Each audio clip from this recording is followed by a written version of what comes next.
நான் உங்கள் கேஎஸ்ஆர் பேசுகிறேன். நம்ம இன்றைக்கி என்ன பார்க்க போகிறோம்னா, கடவுள்னால் யார்? கடவுள் ஒரு ஜோதி வடிவாக இருக்கார். அதை தான் நம்ம பிரபஞ்ச சக்தின்னு சொல்லிட்டு சொல்கிறோம். அந்த பிரபஞ்ச சக்தி ஒரு மிகப்பெரிய ஒளி வடிவமாக, சரிங்களா? அந்த ஒளி வடிவம் தான் நம்ம கடவுள்னு சொல்கிறோம். அந்த ஒளி வடிவத்திலிருந்து சின்ன ஒரு அணுவாக நம்ம வந்தது தான் நம்மளுடைய ஆன்மா.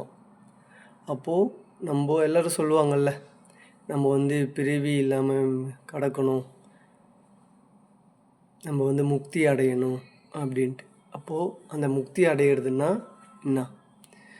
நம்ம அந்த மிகப்பெரிய ஒரு ஜோதி இதிலிருந்து ஒரு சின்ன அணுவாக வந்தது தான் நம்மளுடைய ஆன்மா. அப்போது அந்த ஆன்மாவை நம்ம மறுபடியும் எடுத்துகிட்டு போய் அந்த ஜோதியில் ஐக்கியமாகிறது தான் முக்தி, பிறவி இல்லா ஒரு பெரு வாழ்வுன்னு சொல்லிட்டு நம்ம சொல்கிறோம். சரிங்களா? நன்றி, வணக்கம்.